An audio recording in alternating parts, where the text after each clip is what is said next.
All right, hello everyone. We are proud to invite Mr. Wan Mohd Amirul today to share with us something about the International Physics Olympiad. Mr. Wan Mohd Amirul is the Malaysian team leader for the International Physics Olympiad and also the coordinator of the local Physics Olympiad committee.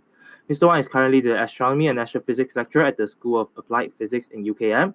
He obtained his bachelor's in science with honors in physics from Imperial College London and Master of Science in Astrophysics from University College London. Apart from academia, Mr. Wan is also highly respected for devoting himself in the education of physics here in Malaysia. Hello, Mr. Wan. Glad to have you here. Hello, Thank how are you for you? joining us here in AMISO. Thank you for having me. Can you tell us about the national selection test for the International Physics Olympiad? How does it work, and Hmm. anything for the students to know about this? Okay. Can I? I prepared something. Just a short introduction. Can I just share my screen? I think I'm already sharing my screen, isn't it? I'll just refer to that. Hmm. Um, Before I go into how we select students for the IPHO, just a brief introduction for the IPHO. The IPHO is basically one of the science Olympiads. I think most of I think I expect most of the audience know that there are many science Olympiads, physics, chemistry, philosophy, linguistics, and all that. So the IPHO is considered to be the highest academic competition in physics. So every year, each country will send one national team. The national team consists of 5 students and 2 team leaders. The rule is that as long as you have not entered university, you are still qualified to participate lah in the IPHO. The competition itself consists of 2 parts. There's a theoretical examination, 3 problems in 5 hours, and then an experimental examination, 2 problems in 5 hours. The scope of the problem is based on the IPHO syllabus, which is slightly higher than that of STPM. And ultimately, this is a competition between students. So the top 8% of students will be awarded a gold medal, top 25% silver medal, top 50% bronze, and then the top 67% the honorable mention. Malaysia has joined the IPHO since since 2001. Right, so it's been nearly 20 years. Malaysia has joined the IPHO. Um, the selection process, at least for Malaysia, it usually starts around March or February. Right, the IPHO, the IPHO runs in July, and then there are other Olympiads as well. There's the European Physics Olympiad in May, and then there's the Asian Physics Olympiad in June. But the one that we participated is the International Physics Olympiad lah, since 2001. We have participated in the European Physics Olympiad. Whenever a student who's interested in joining the Olympiad asks me, how to participate in Olympiad, the first question I usually ask them is, where are they studying at? And if you look at the chart I prepared here, if you're a Ministry of Education student, i.e., you're either in SPM or STPM or matriculation, then your school teacher will nominate you, right? So we will send out invitations to different schools, to all the schools, right? And then the teacher will nominate, the top 5 students or the top 10 students, right? So that is if you're a Ministry of Education student. On the other hand, if you're a non-Ministry of Education student, if you're from MARA, or you're doing pre-university at UM Malaya or UKM Asasi Pintar, or even if you're a private student, you're in one of the independent Chinese school doing UEC syllabus, or you're an international pre-university, or you're doing international pre-university programs, A-levels, American diploma program, or the Australian matriculation program. You are considered to be private students, and if you're a private student, then usually what I will do is that I will contact your teacher or your instructor at the institution, and then they will send your name to us, and then we will include you in the selection process. So I think the main thing here is that if you're interested to join the IPhO, or you want to participate, you want to put yourself as one of the candidates for the selection process, then be aware of where you are studying at, because that will determine the pathway sort of that you have to take, right? And then after that selection process, then we'll have the training camps. Maybe we can talk about that later.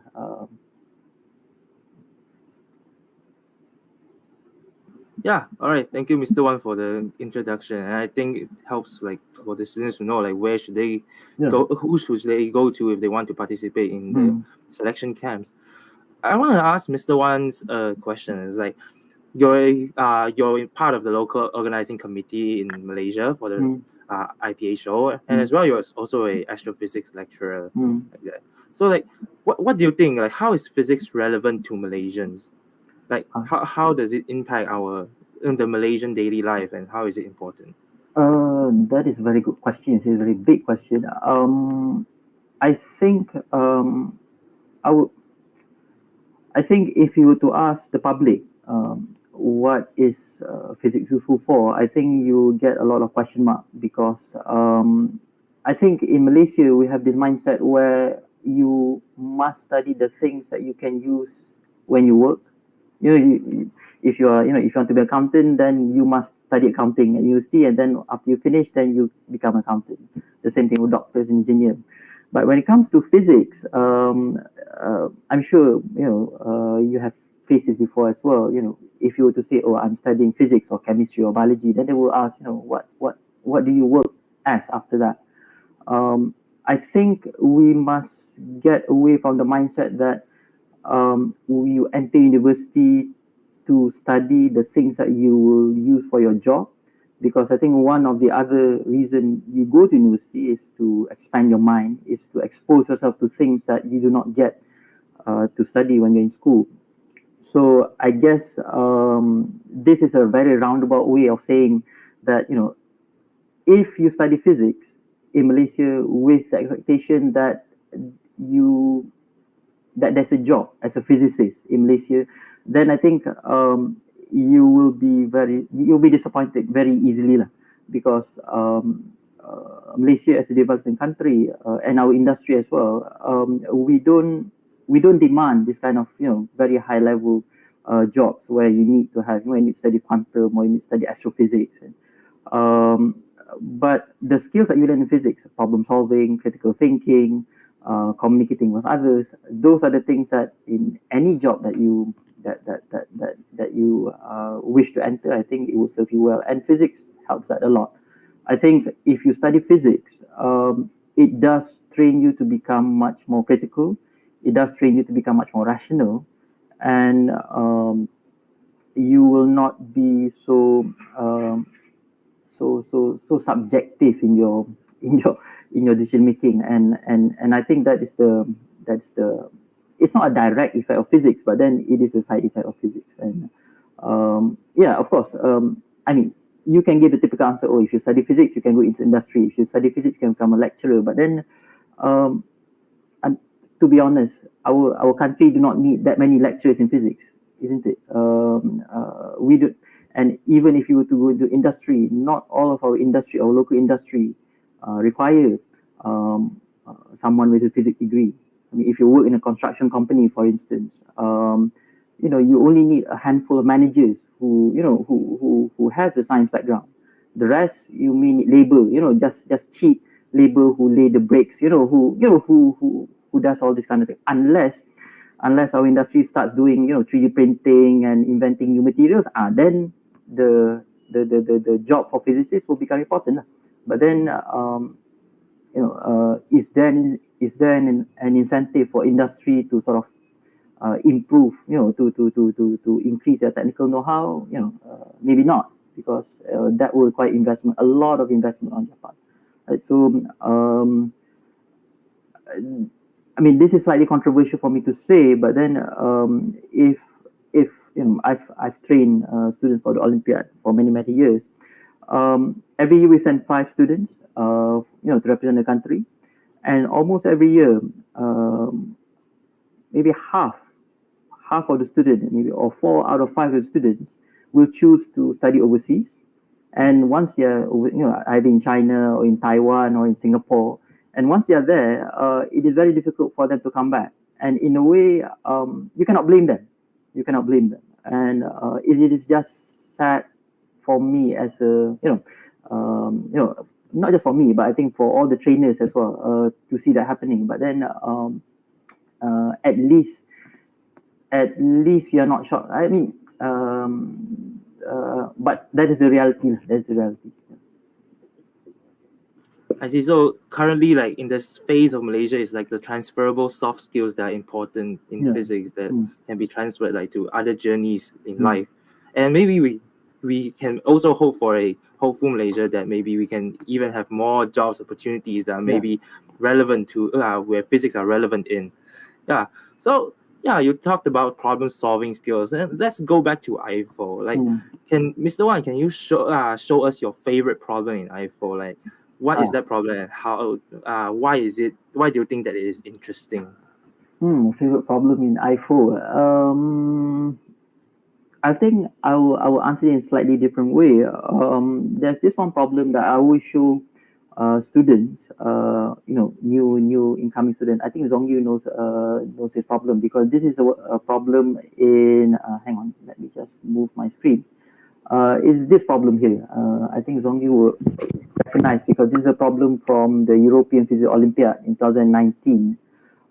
If you look at the problem is very short. Right? It's just one paragraph, and the problem gives a scenario. You have a spherical ball which is solid, homogeneous. It is rolling on the surface, but it is rolling in a magnetic field, in a uniform magnetic field. And the question simply asks us to describe how will the ball move in the magnetic field, and that's it. Right? The reason I like this problem is because it doesn't. I mean, it gives enough clues for you to answer the problem, but then it also gives you the freedom on how to tackle the problem. I think Zongyu knows this. I mean, there are many ways to sort of tackle the problem. It gives you the hint. You can use the vector relations there, but still, you can. I think you can still answer the problem without using that. And I think for me, I usually give this question at the beginning of any training camp, and I tell the students, I show it to them, and I tell them, if you can be excited in answering these sort of problems, then IPhO is for you. But then if you look at this problem and say, how am I going to answer? Yeah, there's no formula, there's no steps. If you cannot overcome that phobia, maybe IPHO is not for you, right? So to me, this problem is a litmus test for me to sort of decide whether the student whether IPHO is suitable for him or not. And the reason I'm saying this is because I think all of us know that the problems for the Olympiads, any of the Olympiads, are quite high level. Ideally, we want the students who join the Olympiad to have a greater appreciation for the subject after they join the Olympiad, even if they don't get any medals, even if they don't get any awards. We do not want the students to dislike the subject, after taking the Olympiad, because there have been cases like that where the students are traumatized, when they don't get anything, when they can't answer the problem. So I usually tell my trainers, Madam Chain and Mr. Wee, I said that, as long as the student do not dislike physics after joining the Olympiad, that is fine. But then this is the sort of problems that you can expect to get for the Olympiad. For the IPhO, it will be much more easier. It's relatively easier because they will split the question into different parts. So it is much more guided. For UFO, it is, it's like this, like they just give the question, you pandai-pandai, in 3 hours, in 5 hours, how you want to solve the problem, it is up to you. But some students enjoy it, and some students become better at it, like Zongyu lah. He can, because for UFO, if you the students have the opportunity to debate with the examiner. So if you think that you should have gotten a mark somewhere, but you were not awarded those marks, you can go to the examiner and sort of fight with him, like, oh, I should get this, I should get this. So you need to have that courage as well. And I'm very happy to say that you have that a lot. That is his advantage. I think he was able to secure lots of extra points, I think, during UFO, because he is, because he knows what he did, and he is courageous enough to say that. So but this is the kind of problem that we expect to get in the Physics Olympiad. For the Physics Olympiad, in the statutes, there is a requirement that the question must consist of more than one topic. For instance, you cannot have a problem that is only on EM, but you must have a problem on EM and mechanics, or optics and thermodynamics. So that is part of the that is part of the statute. So when the host country design the problem, they have to design a problem which sort of spans many different topics. So when we train students and when we pick students, we are looking for students who, of course, you need to have the basic knowledge, but they must be comfortable enough to sort of cross between the EM and to make comparison between what they've learned in mechanics and what they've learned in thermodynamics. That kind of, you need to have a very integrated picture of physics, right? And that's just for the theory. For the experimental competition, a whole different story. Yeah, thanks. I think like from a single problem we've seen like how do you know like if a student is suitable for the Olympiad, and like how, like what are the characters like that the student need to have, like courage and loves problem solving and all of it. I think there's a lot of information from like one problem, like, and you talked about like the host country having to integrate different like fields into one problem. Like, can you tell us like what if the student really wants to participate in the physics Olympiad, like how should they prepare, or like what is the syllabus of the physics Olympiad? Yeah. What fields are necessary for them to like prepare for the physics Olympiad? Okay, that's a good question actually. I've just sort of listed down several things that students can do to prepare themselves.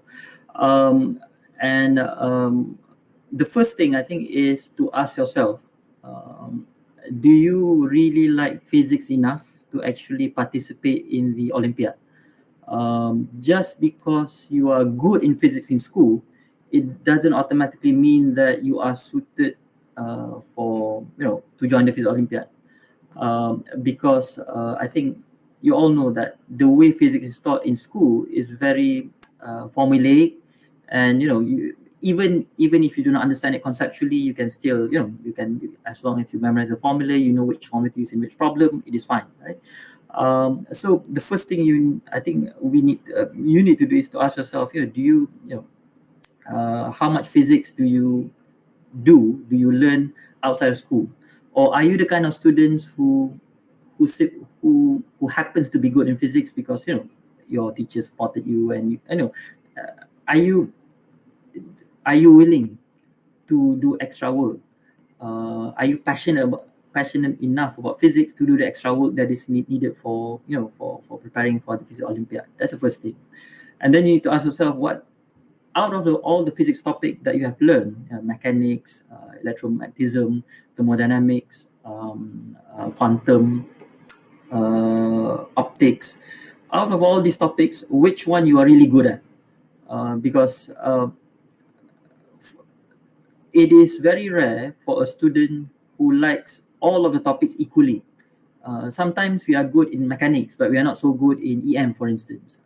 We might be good in optics, but we are not very good at quantum mechanics, for instance. So ask yourself, which of these topics you are really good at, because that will be your strength, right? And then ask yourself which of these topics you are not good at, or you sort of struggle with, right? Do you struggle with EM? Which part of EM is it? Circuits, or is it magnetism, or is it electricity? That kind of thing. Because if you know what you're good at and not good at, then it becomes easier for the trainers to help you. You can just ask the trainer, okay, I'm not good at this. This is what can I do, right? So we can help you easier and faster, lah, right? And then once you have done all that, try to contact the person in charge of the committee. I mean, if you have not already, then you can contact me, lah, right? You can just email me. Usually, the private students will just email me. They will just say, "Oh, I'm interested to join to participate in the selection process. What should I do?" And I give the same advice. I say that what are you good at, and then where you are at. This thing here is important so that I know who's interested, and I have a pool of talent to sort of invite for the training camp. And then inform your teacher or your instructor about your intention to participate, because your instructor and your teacher will help you, and he or she will be the contact person, right? I will contact your teacher or instructor to send the invitation and all that, right? And then try to get a good university level physics textbook. That will be your main reference, right? You can use Hardy Resnick, Young and Friedman, Gian Collin, right? As long as the title of the textbook have university physics, it's fine, right? Then try to obtain the IPhO syllabus. You can go to Google, just type IPhO syllabus, and then I think the first entry will be the IPhO syllabus. The syllabus tells you the topics that will be tested in the IPhO. As I said before, the syllabus is it's not slightly higher, it is higher than the SPM syllabus.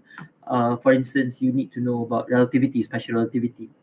You need to know about lots of AC circuits. You have to know about rigid body rotation, that kind of things that used to be in the SPM syllabus but has been removed. So there is a gap. Even if you have mastered the SPM syllabus, that is considered to be the minimum thing that you should master, lah, right? There is still a gap between the STPM syllabus and the IPhO syllabus, right? So the training camp tries to sort of bridge that gap between the IPhO syllabus and the STPM syllabus, right? So get the IPhO syllabus, right? Because you don't have to read the whole book. You don't have to read the whole physics textbook. Use the IPhO syllabus for you to identify the topics that you need to study, and the topics that you can sort of overlook, right? Try to conduct experiments as well if you can at school. I usually tell my students to just finish the all the STPM experiments, right? Just so that you have a feel of collecting data, putting the data into a table, and then drawing a graph, and then doing error analysis and all that, right? And then the last thing that you can do is to practice problem solving.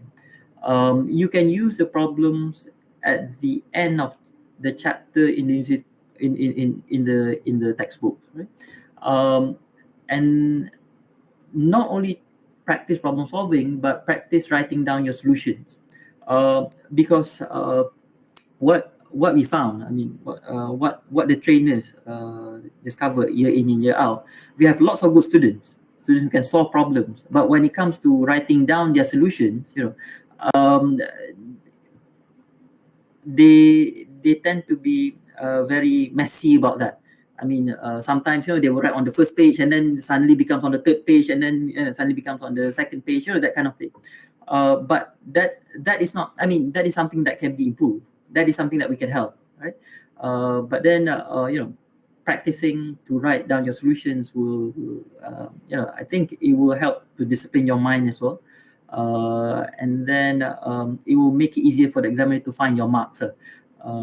But then this is not a debilitating thing, lah. It is something that can be overcome, because so those are the things that I think students can do to prepare themselves. I think the most important thing is for them to realize that physics in high school, it is in a way, it is necessary. I mean, you have to be good in physics in high school because that is your foundation, right? But then that alone is not enough. I think Dong Yu knows this more. I think maybe physics high school, maybe it supplies you maybe one third, one third, and then the two thirds is through the training camp, and then what you study on your own. So yeah. I see. So it seems like there's a lot to take, a lot of Yeah. like requirements for someone to like to be good in physics and even like to be good to participate in the physics Olympiad. So I was wondering like how are Malaysians performing in IPhO? Like are they performing good? Okay, we have had our first medalist in 2011, Chu Kok Wei. I think his is a good example because uh, I think the thing about Olympiads is that you cannot expect to join this year. I mean, let's say you just knew about Olympiad this year, and then you participate, and then you get selected. Um, I think it is we shouldn't expect the students to immediately get silver, bronze, or gold. In the first year of competition.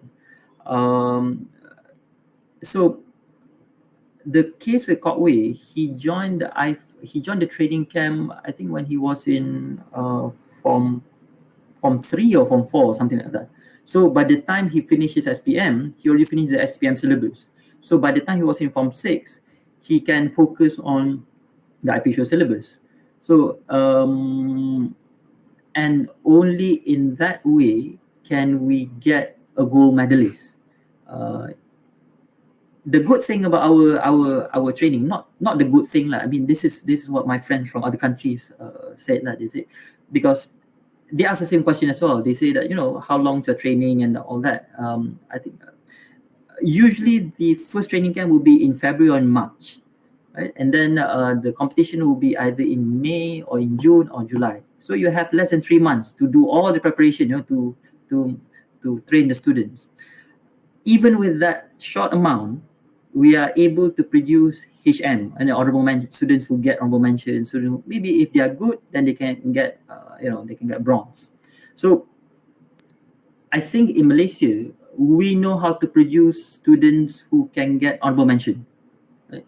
That we sort of we know sort of know the recipe, right? But then to get students who can get silver or gold, that will require a longer training, i.e. the students, let's say he participated in the training camp when he was in form 4, and then he joined again when he was in form 5, and then he joined again when he was in form 6. Only the third time too, then if he perseveres, then he can get a gold medal, because it is an investment. And unfortunately in Malaysia, I think some people don't understand that. They sort of expect, oh, if you join the Olympiad this year, then you must get something. If you don't get anything, then you are a failure. But it is not like that. And because it is not that our students are not good. Our students are extremely good. It's just that we don't give them enough time to prepare. And if you give them 3 months to to finish the STPM syllabus, and then they have to finish the IPU syllabus, and then they have to do problem solving, and then they have to be good in the experimental bit. You need to be a superhuman to to be able to do all that in 3 months, right? And we can't. So the reason other countries are able to secure medalists year in year out is because they plan it ahead. I mean, for some countries, when they send a team this year, they already knew who they will send next year. So it is that kind of long-term planning. The trouble here in Malaysia is because our funding, we get our funding from the Ministry of Education. The funding is yearly. So we only get the funding usually in February or in March. So without that funding, we cannot call the students, we cannot have the training camp. Right? So if you want to have a continuous training, then we have to rely on the good nature of our trainers, like Madam Jane, Mr. Wee. All of them are doing all this training without payment. Even I'm not paid to do all all the training. So I think in Malaysia we don't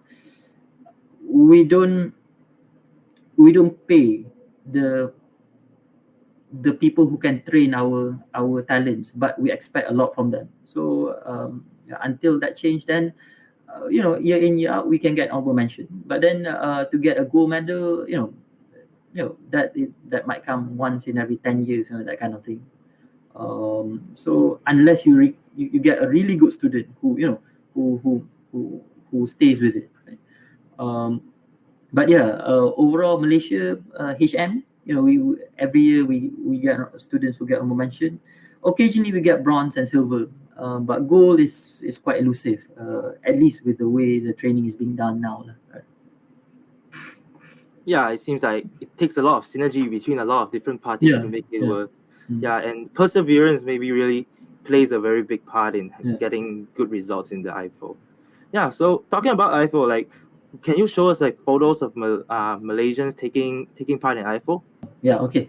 So this is Kok Wei. This is in Thailand, 2011. He was a gold medalist. And then he continued in Beijing, in China. I can't remember what university but then he did physics. The nice thing about being a medalist in any Olympiad, I think not just the Olympiad, is that for some universities they will just accept you, without any question, because they know that if you represent the country, you get a medal. Then obviously you are extremely good. So they don't need to test you, they don't need to assess you anymore. Right? So this Kok Wei, this was in Thailand, 2011. This was in Denmark, in Copenhagen. Chinven, and then Yongsheng, and then this was in India. Yeah, this was in India.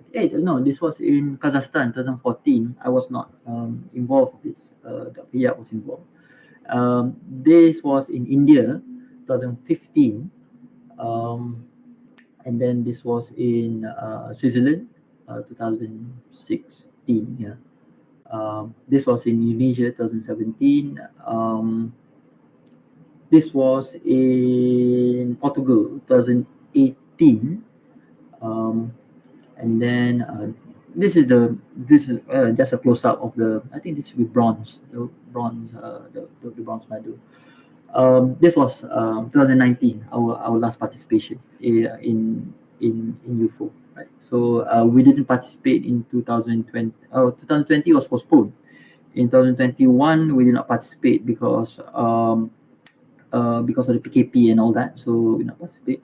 In 2022, this year, the host country is Belarus, but then we have not received anything yet from them. So we are not sure whether they're going to do it face to face or online. And so yeah. So some pictures. Yeah, seems very interesting. I think a lot of the audience may be very intrigued, to know even more about the experience. Like, any other topic Mr. Wan would like to share of IPhO to the audience? I think I just want to show you the program. This is a schedule for an IPhO. So usually the IPhO is 10 days, so it's 1 week like that. So as you can see, you have July 17th and July 24th, so it's 1 week like that. So you have the student program, and then you have the team leaders. So as you can see, you have only 2 days of exam. So the experimental exam and then the theoretical exam.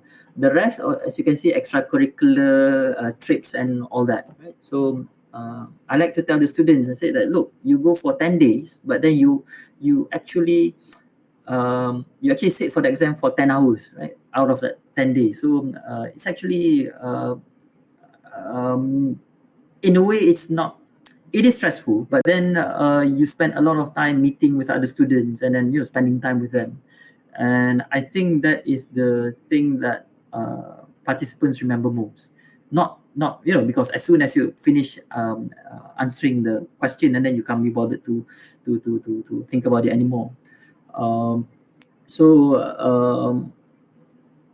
course, the Olympiad, all the Olympiad, it is an academic program. But then we should not forget that the most valuable thing that you can get out of it it's not during the 10 hours of the examination, but then the friends you make, and then the places you go to. Those are the things that really, I think it broadens your mind, and then you realize that perhaps in school you might be the only student who's passionate about physics. You talk about physics, day and night, until your friends are so tired of it. But then when you go for the Olympiad, when you go for the training camp, you realize, hang on, there are other students who are like me, who can, who's passionate about physics. And I'm not weird. You're not a weird person to enjoy physics so much. And I think that is the most rewarding thing about joining the Olympiad. You get to meet like-minded students. On the part of the trainer, for myself, it is a pleasure. It is a big pleasure and big honor to be able to meet excellent students who get to represent the country. I learn a lot from them, and I think they have influenced me a lot as well throughout the 10 years I've been involved in this. So I'm very, very grateful to them as well. Yeah, I think the whole experience that you share make IPhO a very pleasant place to be at. Like for the students, it's like a good experience going out and learning new things and going to places they never thought they're going to Yeah. be before. And even for the like mentors, like for the trainers, they also get something a feedback from the student that is also very pleasant as well. Yeah, so I think it's a very good place to like wrap up this warm and pleasant ending for like today's interview. And like for the end of the thing, I remember like Mr. Wan, you said at the beginning of the talk that even private students would email you to know more and like get like advice for the IPhO. Like, is it possible for you to share your email to our audience? Yeah, feel free to send me an email. It's much more easier, right? So I'll just I will reply to that, and I will keep in touch with the students, right? Yeah, so for those in the audience who are interested, like Mr. Wan's email is like in the screen here in blue. So it's aimran@lisukm.edu.my. And we really hope if you are in the audience and you are really interested in physics, you have perseverance, and you have love of physics and even like to participate and go travel the world with with Mr. Wan. So feel free to do so. So again, thank you, Mr. Wan, for the very fruitful talk like this afternoon. We are really glad to have you here with us. Thank you very much for having me. Yeah, it is a pleasure. It's always a pleasure. Thank you.